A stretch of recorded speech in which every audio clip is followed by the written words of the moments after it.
moi je viens d'une décennie qui s'appelle les années 90 où je jouais au jeu Mabimbo, qui était un jeu d'élevage de femmes où on devait faire en sorte que nos jeunes femmes, qu'on élevait virtuellement, deviennent tout simplement des bombes. Donc moi, en fait, pure petite fille des années 90, je me disais juste, ouais, c'est trop bien, c'est ça d'être une femme. Bonjour, je m'appelle Margot Manchon, je suis autrice de bande dessinée et je vais vous raconter 3 faits marquants et qui vous ont peut-être marqué vous aussi. Le premier fait marquant dont j'aimerais vous parler, c'est la première fois que Miss France est passée à la télé. 31 décembre 1986. Miss France, c'est une émission qui est très misogyne, qui était très ancrée en fait dans son temps finalement. Et aujourd'hui encore, elle passe à la télé. Et tout le monde est plus ou moins d'accord sur le fait que voilà, c'est une émission qui est misogyne, c'est une émission qui est hyper datée, les maillots de bain c'est catastrophique, enfin, les passages des Miss et tout ça. Mais on continue à regarder. Il y a 7 millions de personnes qui regardent chaque année. Et moi, en fait, le but, j'avais envie d'en parler parce que je trouve que j'avais pas envie, en fait, de tirer sur l'ambulance, j'ai pas envie de jeter la pierre aux femmes qui choisissent de participer à l'émission, ni aux gens qui la regardent. Mais je me disais surtout, en fait, que c'est une émission qui a vécu avec son temps.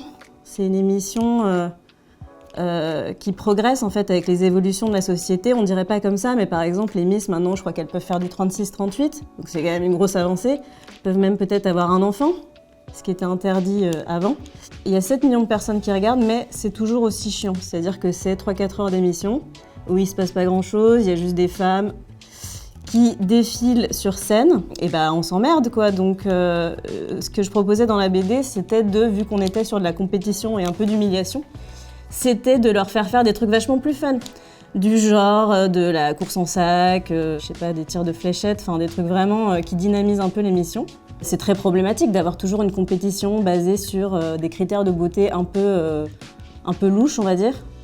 Même si l'émission elle évolue, mais l'émission elle évolue pour plaire, on va dire, pour plaire à une certaine marge de la population qui va crier au scandale. Je suis pas sûre qu'elle se remette vraiment en question quoi.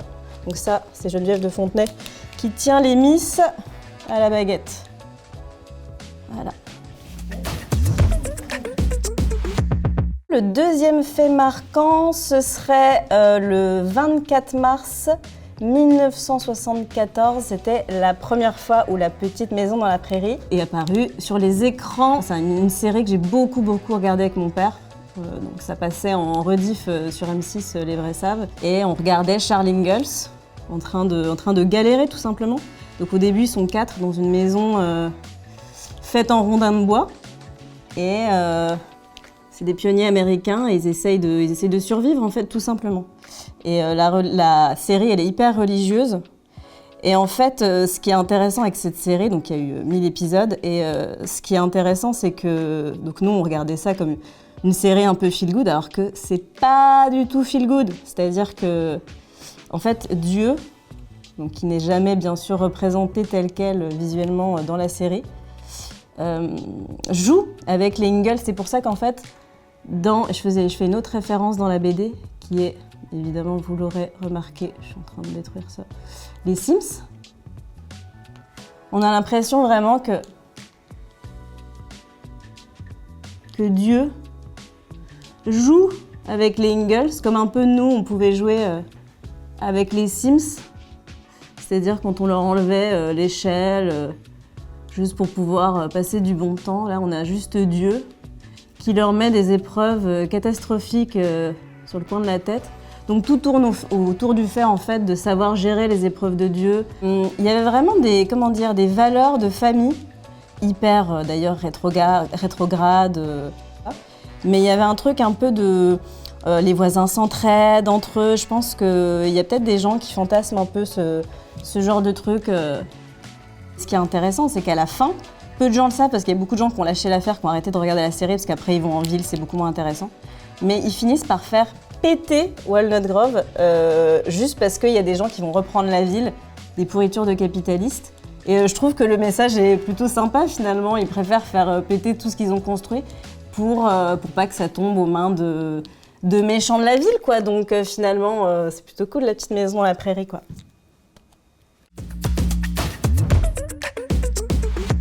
Un autre fait marquant, ce serait la mort d'Élisabeth Ier, qui est morte vierge. Ça m'a fait rire parce qu'elle a fait quand même des choses incroyables, même pour accéder au trône. Il y avait plein de gens avant elle, elle n'était pas censée régner et elle a tenu bon. En fait, c'était vraiment le fait de vouloir rester célibataire, de ne pas se marier. C'est un choix qui est hautement politique en fait, parce que c'était très compliqué en fait de devoir choisir un prétendant. C'est-à-dire que si elle choisissait un prétendant, ça voulait dire se mettre mal avec une autre nation, ça voulait dire aussi perdre du pouvoir.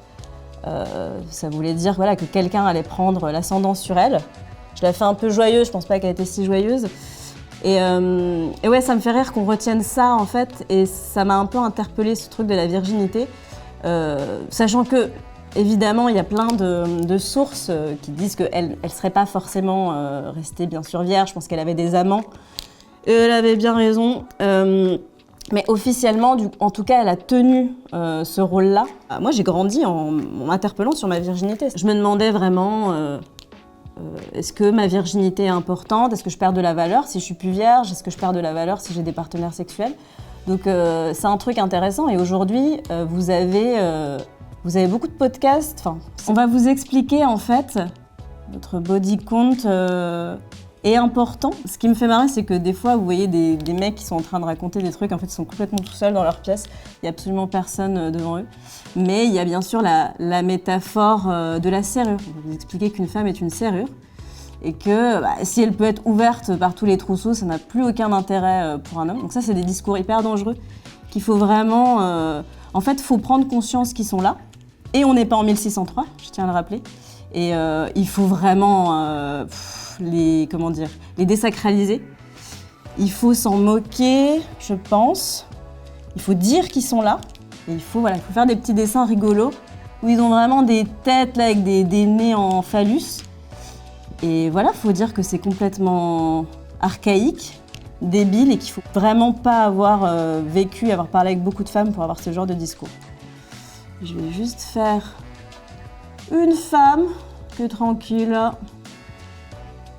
qui profite de la vie. Et donc pour ces hommes, c'est pareil que ça, une serrure, voilà, tout à fait. Autre fait marquant, du coup, ce serait l'interdiction de fumer dans les lieux publics et fermés. Et c'était le 15 novembre 2006 avec le décret Bertrand, comme Xavier Bertrand. J'ai vraiment été tout le temps en contact de la clope parce que mon père fumait beaucoup. Et il y a des choses comme ça qui paraissaient peut-être aberrants pour l'époque. C'est-à-dire que les gens, quand on a parlé, je regardais vachement pour faire cette BD de Vidéoina, pardon.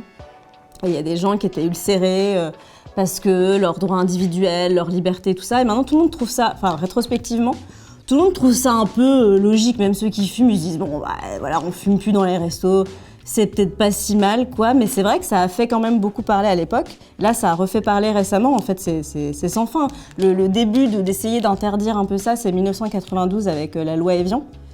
Et 2006, du coup, le décret, mais mis en place qu'en 2007.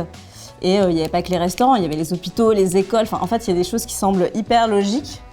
Mais à l'époque, c'était subversif. Donc voilà, moi, mes départs en vacances, moi j'adore dessiner les voitures à la oui.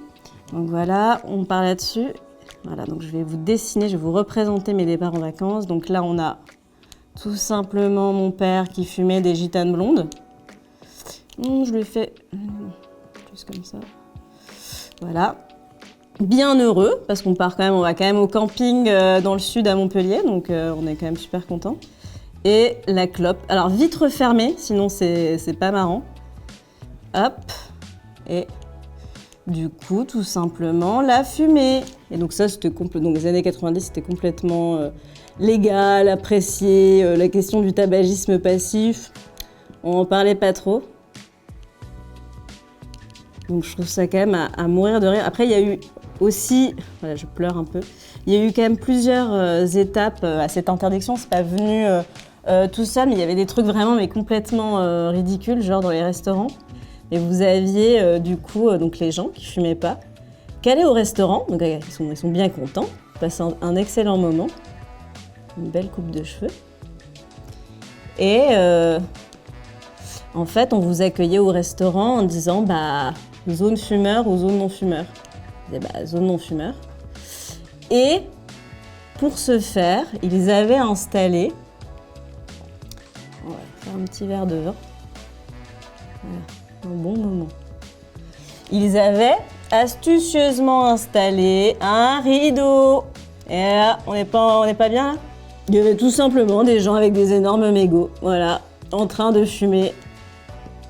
Et donc on n'échappait jamais en fait à la fumée de cigarette. Voilà.